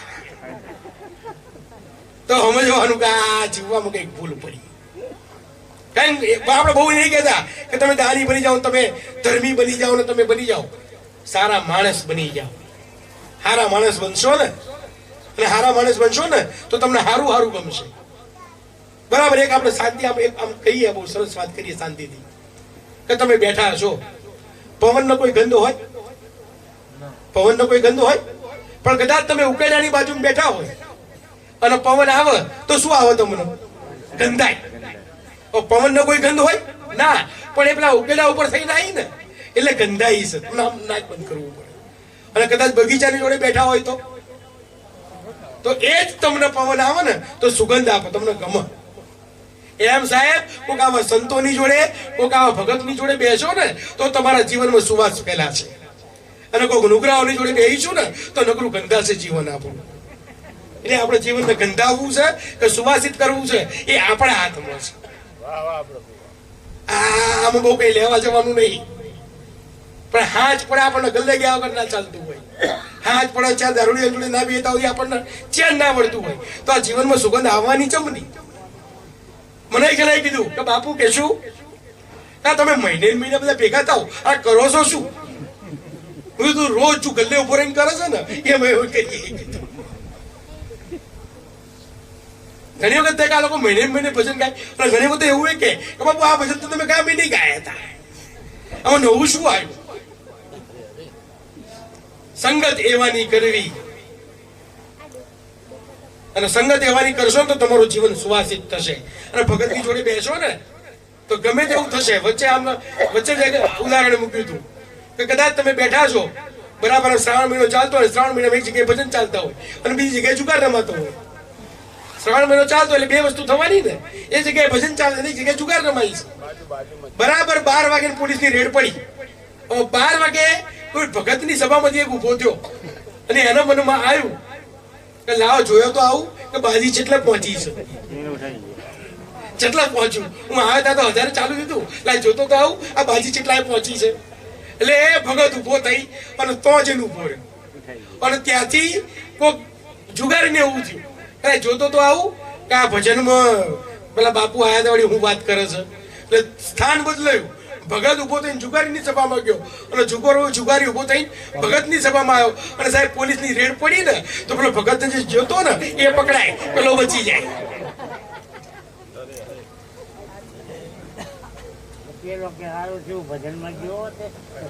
એટલે સાહેબ તમારી સંગત હોય ને તમને ઉગારી લે. સંતોની શાન હોય. એક સાધુ મહારાજ જતા હતા અને એક મકાનમાં કામ ચાલતું હતું, પણ સાધુ મહારાજે દૂરથી જોયું કે મકાન પડવાની તૈયારીમાં છે અને બે બહેનો અંદર કામ કરતા હતા. અમે તમને પગે લાગીએ કારણ કે તમે ભગવાન છો. હમણાં તો પરમાત્મા એક માધ્યમ મૂક્યા છે, પણ તમે બધા ભગવાન છો. કારણ કે અમને સાંભળો કોણ? આ તમે સાંભળો, તમે બોલીએ છીએ ને કે એકલો માઇક લગાવીને થોડો બોલવાનો હતો. એટલે સંત જતા હતા, મકાન બનતું હતું અને સંતે જોયું કે મકાન ગમે ત્યારે પડી જાય એવું છે અને એમણે તરત જ બૂમ પાડી કે બહેનો બહાર નીકળો, જલ્દી નીકળો, જલ્દી નીકળો. અને બે બહેનો ફટ દઈને બહાર આવ્યા અને બે બહેનો જેવા બહાર આવ્યા એવું મકાન પડ્યું. જેવું બહેનો બહાર આવ્યા ને મકાન પડ્યું એટલે તરત જ બહેનો સંતનો પગે લાગ્યા કે બાપુ તમે અમારો જીવ બચાવો. સંત કે ઉભા રહો અને સંત પગે લાગ્યા કે બાપુ તમે અમને શું કરો પગે લાગો? કે મારું માન્યું તો બચ્યા ને, ના માન્યું હોત તો, ના નીકળ્યા હોત તો. સાહેબ સંતો કે ને સમજણમાં લેવું, ખાલી સાંભળીને બેહી નહીં રહેવું. આ સંતો કે એ સમજણમાં લેવું. એટલે આવી સભાની અંદર ભલે પોતે નથી ખર્ચો કરવાનો, ખર્ચો કોક બીજો કરે છે, પણ છતાં તેને ખાટલામાંથી ઉભા થઈને સાંભળવા જવાનો ટાઈમ નથી ને, એને વિમૂળ કીધો છે. એ જીવતો મરેલો એને લાશ સમજવી, એને જીવતો માનવો એ બધી લાશો જ કહેવાય. અને જગતના માથે ભાર અદસી. પછી રોગી બરાબર જોજો. રોગી એટલે શરીરને રોગ તો આવે, શરીર છે કાચી માયાનું, કાચી માટીનું પૂતળું છે, રોગ આવે. પણ ઘણી વખત જો હું કહું તો તમે વિચારજો, કોકને તમે પૂછો ને કે સત્સંગ કાલ હતો અહીંયા હર્ષદભાઈ ગયા તમે દેખાયા નહીં, આવવાની ઘણી ઈચ્છા હતી પણ હું આ બહાર જઈને આવ્યો હતો ને એટલે માથું પકડાયું હતું એટલે ઊંઘી ગયો. કોક વળી કે તું સત્સંગમાં દેખાયું નહીં કે મારા પગ દુખતા હતા. રોગ ના હોય ને તો ઉભો કરે. તમે જોજો આપણે સત્સંગમાં આવું જ થતું હોય, ના હોય તો એવું કરે કે માથું પકડાયું હતું, કોક કે મને ચેન નતું, કોક કે મને ઊંઘ આવી હતી. આ રોગી એ જીવતો મરેલો છે. આ જવામાં બાના બતાવવાના છે સારી જગ્યાએ જવામાં, એ જીવતા મરેલો. અને ખાલી સત્સંગમાં નહીં, સારા કામમાં જવું હોય ને કોકના ઘેર તોય બાના બતાવો. જવું હોય તો ગમે તો બીમાર હોય ને તો ગાડી કરીને જાય, અને ના જવું હોય તો પેલા ફોન ઉપર કે આજે મને ઠીક નહીં હોય. આ એ બધા જીવતા મરેલા છે. પછી એમણે કીધું કે અત્યંત વૃદ્ધ. અત્યંત વૃદ્ધ કોને કીધો? સત્સંગમાં જવું હોય પણ કોકના આધાર વગર જાય, કોક લઈ જાય તો જવું. આધારિત હોય બીજા ઉપર, આધારિત, એને વૃદ્ધ કીધો છે. કારણ કે વૃદ્ધ બિચારા એ કેવા હોય જેની ઉંમર થઈ ગયું, એમને હાથ હાલવો પડે. જવાનને હાથ હાલવો પડે, પણ જવાન હોય ને તોય કોકના બાઇક ની રાહ જોતો હોય કે પેલા ભાઈ આવતા એના બાઇક ઉપર સત્સંગમાં જવું, પેલો લઈ જાય તો જવું, પેલો ભાડું કાઢે તો જવું. આ વૃદ્ધ કીધા છે, આ જીવતા મરેલા છે. મહાપુરુષો કે આ જીવતા મરેલા. પછી કીધું કે સતત ક્રોધી, જેનું મગજ 24 કલાક આમ પાવરમાં રહેતું હોય ને, એ મરેલો છે. કારણ વગર પાવર મરે. આમ અમે તો કઈ ઘણી વખત આમ ખભો ને આપણો ખભો એ જોઈ નહીં ચાલતો, આપણે હા બાપા ભૂલ થઈ, બીજું તો શું કહીએ. આમ નીકળ્યા હોય ને, આપણે બે હસતા હોઈએ, અમે હું કૃષ્ણ બાપા હસતા હોઈએ કે આમ દૂર રહેલું સાંભળતો હોય, પાછો આવે મારી વાત કરતા હતા, ના બાપા મારી મજા તારી વાત થાય. સતત ક્રોધી હોય ને એને જીવતો મરેલો કીધું છે. મગજને ઠંડુ રાખવું, પરમાત્માએ મગજ ભક્તિ કરવા આવ્યું છે, તવ રહેવા નહીં આવ્યું. આપણે ઘણો પાવર, મારો પાવર ઓછો ના થાય પણ નકરા તું મરેલો હશે એટલે આ તવ તને તવ થવા મગજ નહીં આવ્યું. આ તમે જુઓ આપણા મગજને, આપણે છે ને કોઈ દાડો આ પશુ પક્ષીઓ કા કોઈએ નશો કરે એવું જાણ્યું? કોઈએ મસાલા ખાધા, કોઈએ દારૂ પીધો, કોઈ અફીણ ખાધું એવું સાંભળ્યું કે એમના ઠેકાણે છે? આપણે જ બધું આ ઊભું કર્યું છે. આપણા મગજને આપણા સંતોષવા માટે, આપણા મગજની વૃત્તિઓને સંતોષવા માટે આ બધું ઊભું કરેલું છે. અને ખરેખર આપણને ખબર હોય છે કે આ નુકસાનકારક છે, પણ મનની મમત આપણે મૂકી નથી શકતા. આ બધા જીવતા મરેલા છે મહાપુરુષો કે. પછી એમણે કીધું અધખાની, કુંવાસીના ઘેર છે ને, કુંવાસીના ઘેર તો કે બેટા થોડી મદદ કરજે ને. બુનના ઘેર જાય ને તો કે મદદ કરજે, નેના ભાઈના ઘેર જાય તો કે મદદ કરજે. જ્યાં આપવા જોગ છે ત્યાંથી લીધા કરે છે. પોતે આપવા જોગ છે, પોતે આપી શકે એમ છે, પણ સતત એની વૃત્તિ શેમાં છે? કોકની પાસેથી લેવામાં. અને બીજે બધેથી લે એ ચાલે. સંતોએ કીધું છે કે અમુક ઘર ટાળવા. કુંવાસીનું ઘર હોય, બેન દીકરી, આ તમારા માંગણ હોય, એમના એ આપવા જોગ છે, ત્યાં આપવું. એમની પાસેથી લેવાય, પણ એમની પાસેથી લઈ લઈને જે એને ભેગું કર્યું છે ને એ મરેલો છે. આ પુરુષે કીધું કે એ જીવતો મરેલો છે. પછી તનુ પોષક, સ્વાર્થી, બહુ સ્વાર્થ કરતો હોય, પોતાના સિવાય કોઈનું ના વિચારતો હોય, એ મરેલો છે. નિંદક, સતત કોકની નિંદા કરતો હોય, કોઈ જાણો કોઈનું હાચું બહારું બોલતો ના હોય, એ મરેલો છે. પરમાત્માથી વિમુખ હોય, પરમાત્મા પ્રત્યે કોઈનું લક્ષ્ય ના હોય, એ જીવતો મરેલો. અને છેલ્લો મરેલો કીધો છે 14મા નંબરે કે સંત વિરોધી. આ મનન તમને લાગુ પડે. કેવો કીધો છે? સંત વિરોધી. સાહેબ તમને ભાવ આવે તો બેસો, ના ભાવ આવે તો ના બેસો. તમને સારું લાગે તો સાંભળો, તમને સારું ના લાગે તો ના સાંભળો.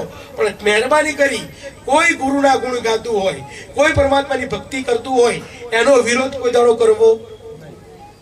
તમને યોગ્ય લાગે તો કરો, તમને યોગ્ય લાગે તો ના કરો, પણ મહેરબાની કરી એનો વિરોધ નહીં કરવો. તો ભક્તિ સરળ થઈ જશે. પછી તમારે કશું કરવા જેવું રહેશે? પછી બધું જાતે થશે. મહાપુરુષો કે આટલું તમે કરો, પછી બીજું જાતે થાય. પછી બીજું તમારે કરવા છો રહે નહીં. અને આપણા સંપ્રદાયની અંદર આવી જવાનું.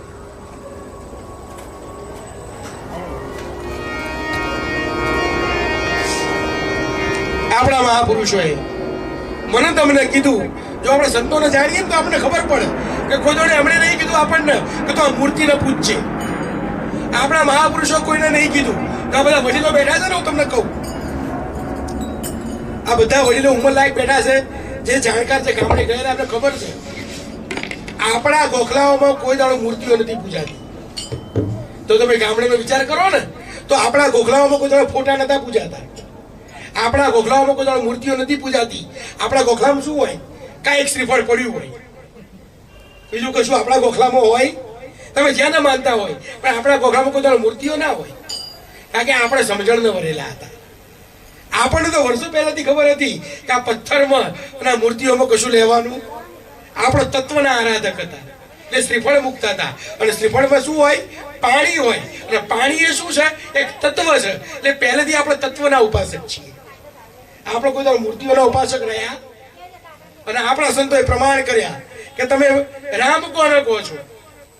આ મંદિરમાં બેઠો એ ના, ત્યાં આપણી પરંપરાના રવિબાણ સંપ્રદાયના હાથ પુરુષ રવિ સાહેબ એવું કહે છે કે મારો રામ એક જગ્યાએ બેઠેલો નથી કે તો કે મારો રામ ક્યાં છે? ત્યાં રવિ સાહેબ શું કે રમતા રામ હમારા સંતો રમતા રામ હમારા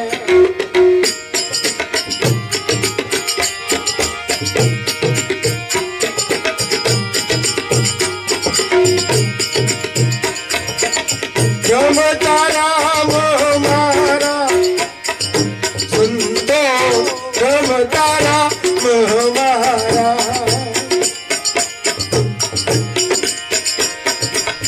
જ્યાં ઠેરાવે ત્યાં જોને હરિનાહી જ્યાં ઠેરાવે ત્યાં હરિનાહી ऐसा है अपरंपरा संतो रमता राम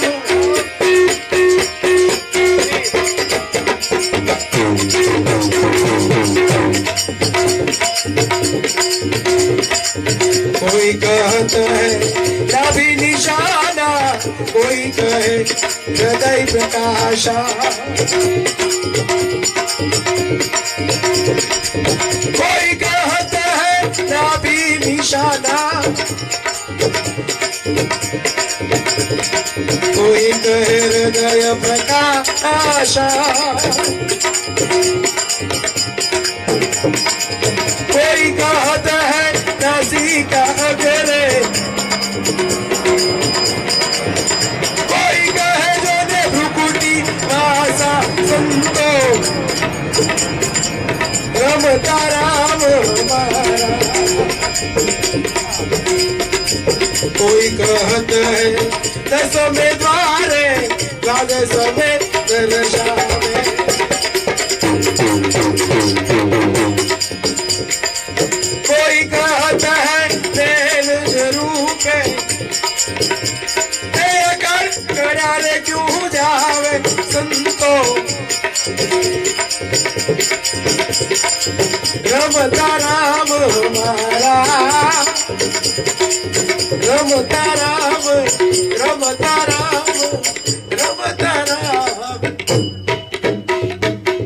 બહુ સરળ સંતોની વાણી આમ લાગે મને તમને કારું આમ ખબર નહીં પડતી ભજનમાં ખબર કેમ નહીં પડતી આપણે બેન બરાબર સમજતા નહીં એટલે બહુ સરળ ભજન મહાપુરુષ એમ કે રમતા રામ હમારા રમતા એટલે આ તમારા બધામાં જે બોલી રહ્યો છે ને એ જ રામ બીજો કોઈ રામ જગતમાં સહજ નહીં તમારામાં બોલે હે રામ મારામાં બોલે હે રામ એના સિવાય જગતમાં બીજો કોઈ પરમાત્મા જ નથી કારણ કે સંતોએ કીધું કે આ બોલે આ બોલાવે આ સબકટમાં બોલે કે મારો નાદ સબકટમાં રહ્યો છે સમાય પણ કેવો કે જ્યાં જુઓ ત્યાં એવો પણ સ્થિર કરીને એના દિયો ઠેરાય તમને સામેવાળામાં રામ દેખાય તો તમારામાં રામ ઉભો થાય આપણે ઘણી વખત શું થાય પૂર્વગ્રહ એટલા બધા હોય ને કે કોક માણસ આવે ને એટલે જોતાની આજે આપણું મગજ જાય કે આ ચો આવ્યો મગજ એવું નહીં જતું આપણું કે આ ચો આવ્યો કારણ કે આપણી વૃત્તિ નથી એના રામ તરીકે જોવાની અને જો કે આપણે વાંક ના હોય એના કર્મો જેવા હોય આપણને સારું આમ ફિલિંગ જ ના આવે અને કોક એવો આવે કે એના આવતાની સાથે મને તમને પ્રેમ ઉપરાવા માંડે શું કરીએ શું ના કરીએ રવિ સાહેબ કહે છે કે આ રમતા રામ હમારા કે સંતો રમતા રામ હમારા જ્યાં ઠેરાવું ને ત્યાં હરિનાહી કદાચ કોક તમને એક જગ્યા બતાવે અહીંયા જ ભગવાન તો એવું માનું નહીં કોઈ દાડો કે કોક કે આ ગોખલામાં જ ભગવાન તો એવું માનું નહીં આમ ઘણી વખત જો આપણામાં તો શું હોય આ બધા આપણા ઘરના બેઠક એટલે કહું ઘણી વખત આમ બેઠક ચાલતી હોય માતાજીની આ બધું અને પછી આમ ઘણી વખત પ્રશ્નો ના થાય કે પેલો કે વગાડ કે ભાઈ કે માતાજી આવ આપણે નહીં કહેતા એટલે પેલો બીજો કે માં આ તો અત્યારે બધું શકે અને આ બધું ના હોય અને કદાચ અમારે જરૂર પડે તો કે વગર વગાડે તું ના આવો એ કે એ થોડું કે માતાજી ગોખલામાં ના હોય સાહેબ ગુરુપદમાં સંતોએ આ જ કીધું છે કે તમે એક જગ્યાએ ઠેરાવો ને ત્યાં ભગવાન ના હોય એવું ના હોય. તમે જ્યાં યાદ કરો ને, અને અમારા આપણા સંતોએ, આપણી પરંપરાના સંતોએ તો ત્યાં સુધી કીધું કે તમારા શ્વાસમાં ભગવાન છે, આગો લેવાનું જરૂર નહીં. દ્વાદશ અંગુ બાહર લંબા ऐसा है सब रंगा, जैसा दीपक धर्या मंदिर में वैसा सब दिकारंगा. તમારો ભગવાન તમારાથી આમ આટલો નજીક છે. તમારા શ્વાસ ઉશ્વાસમાં તમારો રામ છે. અને સંતો એના ઝરણાના જાપ કીધા, કોઈ અજંપાના જાપ કીધા. આ તમારા ગુરુનું નામ ચાલી રહ્યું છે ને સાહેબ, તમારે ક્યાં લેવા જવાનું છે? ત્યાં રવિ સાહેબ કે જ્યાં ઠેરાવું ને ત્યાં હરી નાહી, જ્યાં નક્કી કર્યું ત્યાં જ ના હોય એવું ના હોય. એ તો એસા હે અપરમ પારા. આ જગત ની અંદર કોઈ જગ્યા એવી ખાલી નહીં. અમને બધા બોલાવે કે બાપુ ત્યાં તમને કોઈ ઓળખતું નહીં. મેં કીધું ભાઈ બધા બેઠેલા તો હશે ને કે અમે, પછી આપણા ભગવાન જે અમે બેઠા ને એ ભગવાન, એમાં રામ સ્વરૂપ જોઈ અને એ રામને રાજી કરવાના. આ કોને રાજી કરવાની વાત છે? રામને રાજી કરવાની વાત છે કે એસા હે અપરમ પારા. અને પછી સંતોએ બહુ, રવિ સાહેબે બહુ તીર માર્યું છે. મારે તમારે સમજવાનું છે, બહુ તીર માર્યું. આ જે જ્ઞાનીઓ થઈ ગયા ને એના માટે. જ્ઞાનીઓ શું કે, મારા ગુરુએ વાત કરી છે ને છે કે એ કે ત્રિકુટીની વાત કરી. પેલો કે તારા ગુરુએ તો ખાલી ત્રિકુટીની વાત કરી, મારા ગુરુએ તો દસમા દ્વારની વાત કરી છે. પેલો વળી ત્રીજો નવો ઉભો થાય કે તમે બે ખોટા છો. અમારા ગુરુએ તો સહજમાં ઓળખાણ કરાવી દીધી. સાહેબ આ તો બધાના અનુભવ બોલે છે. એવું રવિ સાહેબ કહે છે, બરાબર સાંભળવાની વાત છે કે કોઈ કહત હે નાભી નિશાના. જાણે જોયો હોય કે કોઈ કહત હે નાભી નિશાના, કે નાભીમાંથી પકડો. તો કોઈ કહે હૃદય પ્રકાશા, કોક કે મારા હૃદયમાં બેઠો છે. કોક કે ગુરુનો શબ્દ, કોક કે મારા નાભીમાં બોલે છે, તો કોક કે મારા હૃદયમાં છે. જો રવિ સાહેબે કીધું, રવિ સાહેબ બધાને ફોટા પાડી દીધા. આ જેટલા સત્સંગ કરે છે ને બધાની પર ચોકડી મારી દીધી. તું આમ કહેતો તો તું ખોટો, તું કહે છે કે નાભી નિશાના, ખોટું. તું કે હૃદય પ્રકાશા, ખોટું. કોઈ કહત હે નાભી નિશાના, કોઈ કે હૃદય પ્રકાશા, કોઈ કહે નાસિકા અગ્રે. એટલે કે આમ અણી, આમ તમે જો નાસિકા ઉપર કે ધ્યાન લગાવો, આમ તીર ખેંચો કે નહીં કહેતા બધા. આમ બે સુરતાનો દોર અને ટેરવા ઉપર ઠેરાવો એટલે તમને ગુરુની પ્રાપ્તિ થાય. રવિ સાહેબે એની ચોકડી મારી દીધી કે કોઈ કહે કે નાભી નિશાના, કોઈ કહે કે હૃદય પ્રકાશા,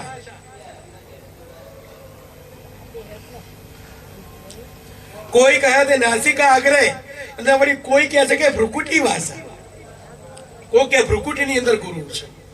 સાહેબ એવું કઈ નથી, આ તો રમતા રામ અમારા. આ જ્યાં બોલે છે ને જે સ્વરૂપમાં એ મારો જ છે.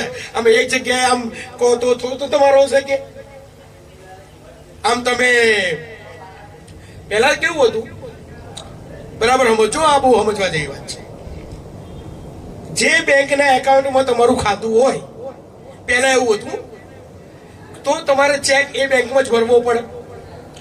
તમારા પૈસા ઉપાડવા હોય તો એક બેંકમાં જવું પડે. પેલા ચોપડીઓ હતી ને, ચોપડીમાં એન્ટ્રી કરતા હતા. પછી તમારે ખાતું બંધ કરાવવું હોય કે પૈસા નાખવા હોય તો એ જ ખાતામાં જવું, એ એકાઉન્ટમાં, એટલે એ જ બેંકમાં જવું પડે. ગામડે હોય તો ગામડે જવું પડે, શહેરમાં હોય તો શહેરમાં જવું પડે. હવે કેવું થયું છે કે ગમે ત્યાં ખાતું હોય, ગમે ત્યાંથી તમારે પૈસા ભરવા હોય તમે ભરી શકો. રવિ સાહેબે વર્ષો પહેલા આ વાત કરી છે. જો હું તમે સમજીએ ને તો આપણા મહાપુરુષો આજથી 400 વર્ષ પહેલાની વાત કરી રહ્યો છું. સાહેબ 400 વર્ષ પહેલા આપણે આ કલ્પના કરી. અત્યારે આપણા હમણાં જ ચાલુ થયું, હમણાં 5-10 વર્ષથી, કે ગમે તે બેંકમાં પૈસા જમા કરો તમારા ખાતામાં જમા થઈ જાય. તમે ગમે તે એટીએમમાં જઈને ઉભા રહો અને કાર્ડ દાખલ ગમે ત્યાંથી તમને પૈસા મળી જાય. આ થઈ ગયું છે ને તું વધારે. સંતો એ કીધું છે કે તમે ગમે તે સંપ્રદાયમાં હોય, ગમે તે સ્વરૂપમાં ભજતા હોય, જે પૈસા તમારા જમા થયા છે ને, આ મૂડી એ ગમે ત્યાંથી નીકળશે. એવું નહીં કે તમારે આ જગ્યાએ જવું પડે. ચોકડી મારી દીધી સંતોએ. કોઈ કીધું નાભી નિશાના, ખોટું. કોઈ કે હૃદય પ્રકાશા, એ ખોટું. કોઈ કે ભ્રુકુટી વાસા, એ ખોટું. તું જ્યાં ભજ ત્યાં તને આ જ કમાણી મળવાની છે, અને તું જ્યારે માગીશ ને ત્યારે આ જ કમાણી તને પાછી મળવાની છે. સંતોએ તો 400 વર્ષ પહેલા વાત કરી. અને હું તમે જળ પરંપરાઓને વળી ગયા ના, મારે તો બેંકમાં જઈને જમા કરાવવાના. તો જો હજુ એવા છે ગણાય. કે બાપા કે ભાઈ મારે પેન્શન આવતું હોય ને કે મારે 2000 જમા કરાવવાના, કે લાવો બાપા હું જમા કરાય, એ પણ મારું ખાતું ગોમડે કે બાપા હું અહીંથી નાખેલો તમારા ખાતામાં ના થાય ભાઈ, આ તું ઓળવી જાય કે ના હાલ. અને બાપો 200 રૂપિયા ભાડું ભરીને 2000 ભરવા જાય ગોમડે, જાય કે નહીં જતા? ઘણા એવા છે સમજ્યા નહીં આ બધી સુવિધાઓ. એટલે સાહેબ ભક્તિમાં આવું છે, ભક્તિ કરો. તમે ગમે ત્યાં ગુરુ, અમે એવું નહીં કહેતા કે તમે ઉગમ ફોજના જ માનો, તમે રવિભાલ સંપ્રદાયને માનો, તમે ગમે તેને માનો, પણ ગુરુને માનો, ગુરુની વચનને માનો, ગુરુની વાતને સ્વીકારો, ગુરુના વચન મારો. તો અમે જે કમાઈએ છીએ તમે કમાવાના છો. તમે રેલવેમાં નોકરી કરતા હોય ને તો રૂપિયામાં જ પગાર થાય, પોસ્ટમાં નોકરી કરતા હોય તો રૂપિયામાં જ પગાર થાય, તમે પોલીસ ખાતામાં કરતા હોય તો રૂપિયામાં જ પગાર થાય. પગાર તો રૂપિયામાં જ થાય, ખાતું ગમે તે હોય. ટેલિફોન વાળા એવું કીધું કે અમે ડોલરમાં કરીશું, તો પોલીસ વાળાએ કીધું અમે પાઉન્ડમાં કરીશું. બધે રૂપિયામાં જ થાય. એટલે તમે ભક્તિ કરો, અને ભક્તિ કરો એટલે સજ્જન થઈને રહો, સારા માણસ થઈ ગુરુમુખી થઈને રહો. તમારો પગાર, તમારી સતની મૂડી તો જમા થવાની જ છે. પછી કોઈ એમણે કીધું આગળ કે કોઈ કહે તો દસમે દ્વારે, કોક વળી કહે દસમે દ્વારે ગુરુ મારો બેઠો છે, કોઈ કહે દ્વાદશમે દર્શાવે, ના કીધું કે આ શ્વાસોશ્વાસમાં છે, કોઈ કહે તે નૈન જરૂર કે, કોઈ કે મારી નજરની આગળ મારો ગુરુ છે. પેલા એ કીધું અકળ કળો ક્યું જ આવે, પરમાત્માને તમે કેવી રીતે ઓળખી શકો? કારણ કે પરમાત્મા મારું તમારું જેવું રૂપ લઈને ઉભો રહે અને આપણી વચ્ચે જ બેઠા હોય, અમે તો માનીએ જ છીએ. પરમાત્માનું એવું વચન છે હનુમાનજીનું કે ભાઈ જ્યાં રામની કથા એટલે પરમાત્માનું નામ લેવાતું હશે ને ત્યારે હું આઈને બેઠો હોઈશ. એટલે અમે એવું સમજીને ચાલીએ કે અમારા ગુરુના ગુણ અમે ગાતા હોઈએ ને તો ગુરુ ગમે તે સ્વરૂપમાં બેઠા હોય. તમારામાંથી આ બધા બેઠા ને અમે એવું જ માનીને ચાલીએ કે આ બધા બેઠા ને એમાંથી મારો ગુરુ કોક સ્વરૂપમાં બેઠો હશે. ગુરુ બેઠા જ હોય, તમારે માનીને ચાલવું પડે. એમણે કીધું છે કે તમે અકળ ન કરી ના શકો, એનો ઘાટ નથી, એ ઘાટમાં ના આવો. એ અલગ છે, એ લખવામાં ના આવે. એ અગોચર છે, એ જોવામાં ના આવે. પરમાત્મા ગુરુ મહારાજનું સ્વરૂપ તમે કરી ના શકો, એને તમે ઓળખી ના શકો. અને તમે એવું કહો છો કે મેં એને ઉપર જોયો. કોના ઉપર જોયો તમે? એ તો દેખાતો જ નથી. આપણે કહીએ કે અલગ નામી બહોત નામી, અલગ છે, લખવામાં નથી આવતું. ઉપર કોનો જોયો? નથી કે મેં દસમે દ્વારે જોયો છે કે કોનો જોયો? એ તો અલગ છે, તો લખવામાં જ નથી. અગોચર છે, એ તો જોવામાં નથી. અકળ છે અને તમે કરી ના શકો. તો રવિ સાહેબ કે તમે જુઓ છો કોને? અનુભવ કરો, અનુભવ. આમ પવન આવે ને એટલે શરીરને એટલે ખબર પડે કે ઠંડો છે ગરમ, એ અળતો ખબર પડે, બાકી આમ ખબર પડતી. અને પછી એમણે કીધું રવિ સાહેબે બહુ ચોટ મારી કે આ બધા કહે છે ને છે કે એ બધા શું કહે છે કે રવિ સાહેબ શું કે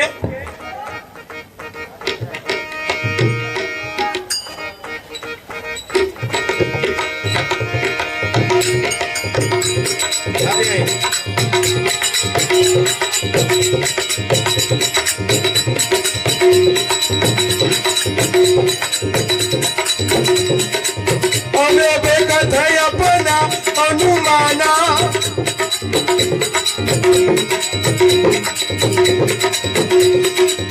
અને ભેગા થઈ આપના અનુમાના સુન ભડાકા મે ભૂલ્યા કર્તવ્ય જો કમહી પૂછવાયા કર્તવ્ય જોગ વહી પૂછવાયા પાયા નહીં રે નિજ મૂલા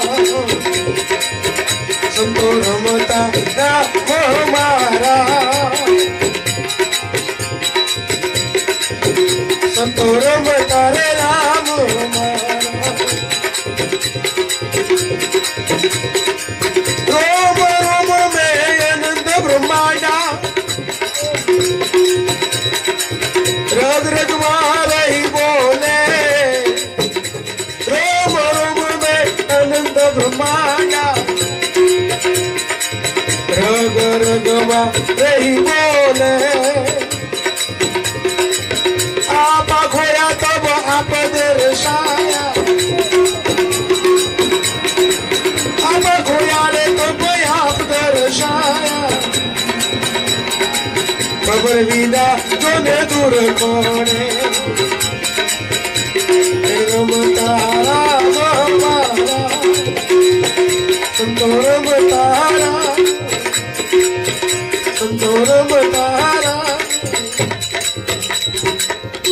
બહુ સરસ રવિ સાહેબ મને તમને કહ્યું કે અનભે કથે અનુભવ અપના.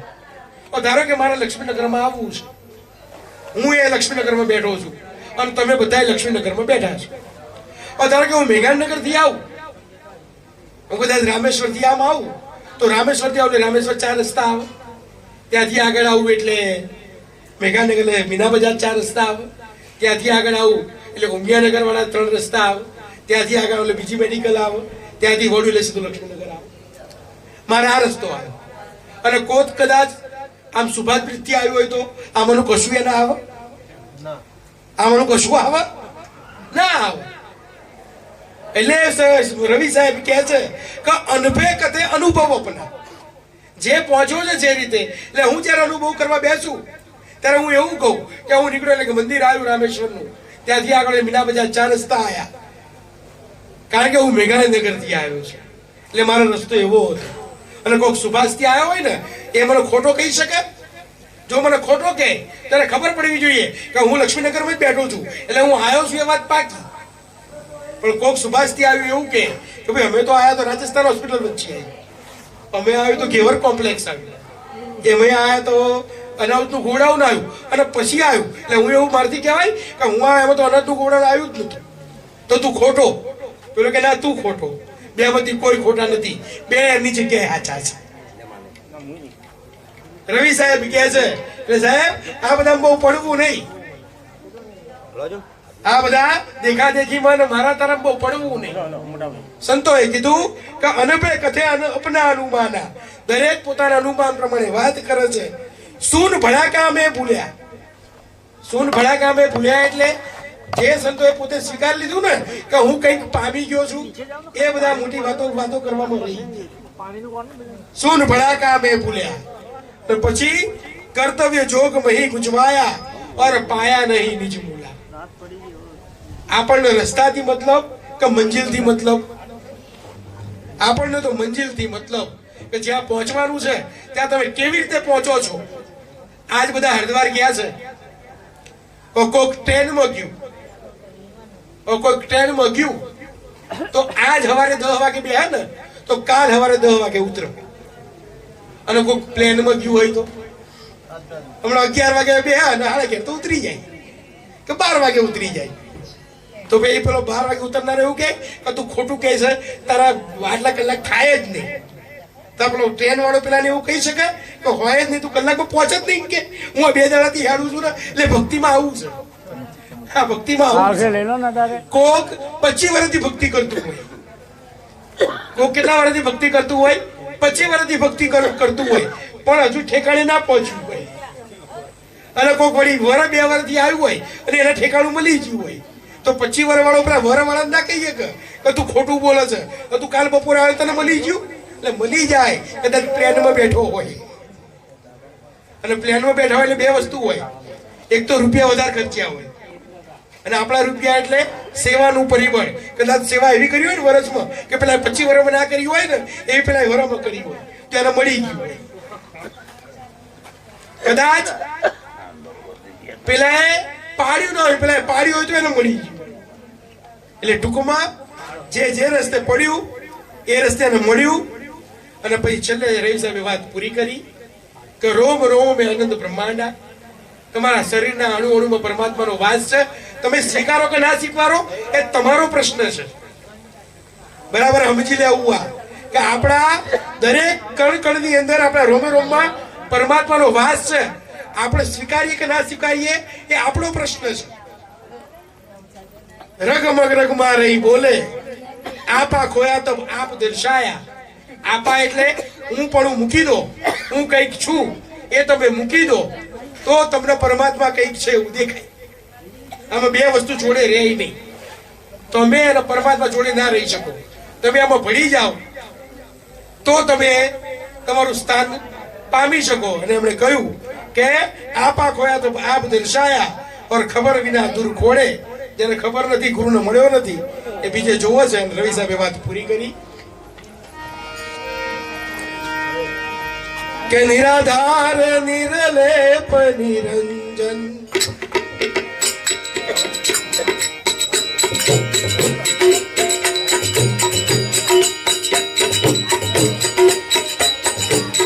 નિરાધાર નિર્લેપ નિરંજન લેખા વિનાના લેખા કબીર દાસ ગમ કહી સદગુરુ કી જો કભ્યું બોલે હરી પ્રેમા ગમ તારા મારા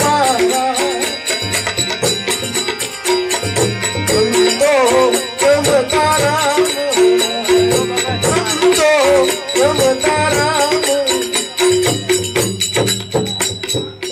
રવિ સાહેબ છેલ્લે કહ્યું કે નિરાધાર. મને એક જણાએ આપણે જુનાગઢમાં પ્રશ્ન કર્યો. પ્રશ્ન એનો બહુ તાર્કિક હતો. જો તમને પ્રશ્ન કર્યો પછી એને મને પ્રશ્ન કર્યો કે બાપુ બે સંતોની બે વાણી છે, એમાં દેવાયત પંડિતની એક વાણી છે. દેવાયતી પંડિતની વાણીમાં આવું આવે છે કે ગુરુ તારો પાર ન પાયો કે પૃથ્વીના માલિક તમે તારો તો અમે એમાં એક લીટી આવે છે કે સ્તંભ વિના આપને ઠેરાયો. અને એને તરત જ બીજી વાળી એના ગુરુની કીધી. તમારા ગુરુની વાળી એને કીધું કે અમારા ગુરુ એમ કહે છે કે આકાશના પવનનો આધાર છે. તો આ બેમાંથી સાચું કોણ? મારા ગુરુ સાચા કે દેવાયત પંડિત સાચા? કેવો પ્રશ્ન આવ્યો. આવા પ્રશ્નો જયારે થાય ને તો ત્રીજા સંતનું ક્યાં ટેકો મૂકવો પડે. એમાં ધૂણીનાથ કરીને એક સંત થયા અને એમણે એવું કહ્યું કે કોણ માયલા તંબુ તાણ્યા, કોણ માયલા સ્તંભ, કોણ પુરુષ પાટે બેઠા અને કોણે જગવી જ્યોત. આ શરીરની વાત કરી. આ શરીર શેની પર ઊભું છે? આ શરીરમાં 84 પ્રકારના વાયુ છે. અને તમને જે પણ રોગ થાય ને, તમને ભૂખ લાગે તો વાયુથી લાગે, તમને કેન્સર થાય તો વાયુથી થાય, તમને અપચો થાય તો વાયુથી થાય, એસિડિટી થાય તો વાયુથી થાય, માથું દુખે તો પવનના લીધે દુખે, તમને હાથ પગ તૂટા તો વાયુ વાહ હોય. ટૂંકમાં વાયુ જ બધું કરે છે. 84 પ્રકારના વાયુ. અને છેલ્લે તમે મરી જાઓ ને ત્યારે ધનંજય નામનો વાયુ. તમે મરી જાઓ એટલે તમારું શરીર ફૂલી જાય. એ શરીર ફૂલાવાનું કામ કોણ કરે છે? તો ધનંજય નામનો વાયુ. ધનંજય નામનો વાયુ શરીર ફૂલાવાનું કામ કરે. એ ધૂણીનાથે કીધું કે કોણ માયલા તંબુ તાણ્યા, કોણ માયલા સ્તંભ, કોણ પુરુષ જ્યોત જગવી, કોણ પુરુષ પાટે બેઠે કોણે જગવી જ્યોત. અને એમાં એમણે કીધું કે આકાશ માયલા તંબુ તાણ્યા અને પવન માયલા સ્તંભ. આકાશ કોની પર ઊભું છે? અને પવનનો વચનનો આધાર છે. પવન માયલા સ્તંભ, અલગ પુરુષ પાટે બેઠા અને શિવે જગવી જ્યોત. આ જવાબ ત્યાંથી આવ્યો કે આકાશનો પવનનો આધાર છે. એટલે રવિ સાહેબ કહે છે કે નિરાધાર કે ખાલી વચનના ટેકે આખું આકાશ ઊભું છે. નિર્લેપ, જેનો લય નથી, જે કોઈ દાડો પ્રલય થવાનો નથી. નિરંજન, જેને કોઈ ખંડિત નથી કરી શકવાનું. પરમાત્મા આવો છે. હું તમે પરમાત્માને માનીએ કે ના માનીએ એનાથી પરમાત્માનો કોઈ ફેર નથી પડવાનો. હું તમે ગુરુને માનીએ કે ના માનીએ એનાથી ગુરુનો કોઈ ફેર પડવાનો. એ તો આ દરિયાને તમે દરિયો ના કહે, દરિયો નહીં, આ ખાબો શું છે? એના કઈ દરિયો મટી જવાનો છે? એને દરિયાના કોઈ ફેર નથી પડવાનો. તમે મોતી હાથમાં લો અને મોતીનો કહો આ મોતીને એ પથ્થરો છે તો કે મોતી મટી જવાનું છે? એ ના મટે. એટલે રવિ સાહેબ કહે છે કે નિરાધાર નિર્લેપ નિરંજન લેખા વિનાના અલેખા. ક્યાંય લખવામાં નથી પણ સતત બધે નાદ તો એનો જ ગુજી રહ્યો છે. અને તમે જંગલમાં જઈને ઉભા રહો તમને ખબર પડે. આમ એકદમ રાત અંધારી હોય ને અને પત્તીઓ ના હાલતું હોય ને સાહેબ, ત્યાં તમને અવાજ સંભળાય. રામ તમે રાડ પાડી જાવ એવો અવાજ હોય. તમે એને સહન ના કરી શકો. કોક દાડો દરિયા કિનારે જઈને ઉભા રહેજો. હું અહીંયા ગયો હતો ને, અહીંયા આપણે રામેશ્વરમ, અને ત્યાં ધનુષ કોડી કરીને ગામ છે. અને ધનુષકોડી ગામની અંદર ધનુષકોડી ગામ છે ને જે એ જ્યારે દરિયાનું પૂર આવ્યું ને દરિયામાં એટલે આખું નગર ધ્વસ્ત થઈ ગયું. ત્યાંના લક્ઝરી વાળા 200 રૂપિયામાં તમને છેક દરિયામાં લઈ જાય. અને ક્યારે લઈ જાય? જ્યારે ભરતીનો સમય હોય ને, ઓટનો સમય, ત્યારે એ લોકોએ દરિયામાં રસ્તો પાડ્યો છે.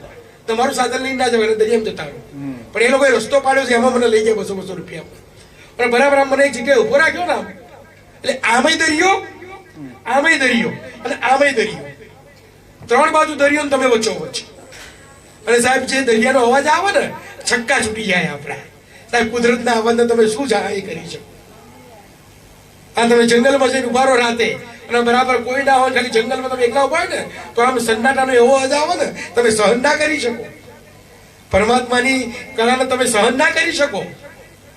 આ પવન વાય છે ને, આ 40ની સ્પીડે વાય, આપણે 100ની સ્પીડે આવે ને તો આપણે બધા ઉડવા માંડીએ. આ વરસાદ પડે છે મન કે પણ સહેજ વધારે પડે ને તો બધું તણાવવા માંડે. પરમાત્માની શક્તિ. અને બીજું જવા દો, આ પૃથ્વી 2-4 સેકન્ડ આમ થઈ જાય ને તો એ બધું ધડામ દઈને નીચે પડે. કુદરતની કળાને તમે કરી ના શકો. એટલે કીધું રવિ સાહેબે કે મારો પરમાત્મા કેવો? નિરાધાર, નિર્લેપ, નિરંજન, લેખા વિનેના અલેખા. પણ રવિદાસ ગમ ગ્રહી સદગુરુ કી. તમે કોઈક સદગુરુના ચરણે બેહો ને, એ પરમાત્માનું મૂળ સ્વરૂપ તમને ઓળખાઈ દે કે રવિદાસ ગમ ગ્રહી સદગુરુ કી જીવ કા ક્યુ હરી પેખા. જેવો પરમાત્મા છે, જેવો ગુરુ છે, એવા ગુરુનો તમારે શું કરવાનું છે? સ્વીકાર કરવાનો છે. એટલે મહેરબાની કરી ગુરુનું રૂપ નહીં જોવું, ગુરુના બહારના બહુ દ્રશ્યો જોવા નહીં, ગુરુના ગુણ ગ્રહણ કરવા. અને જેણે જેણે આ સંસારમાં ગુરુના ગુણ ગ્રહણ કર્યા છે એ જીવોનું કલ્યાણ થયું છે.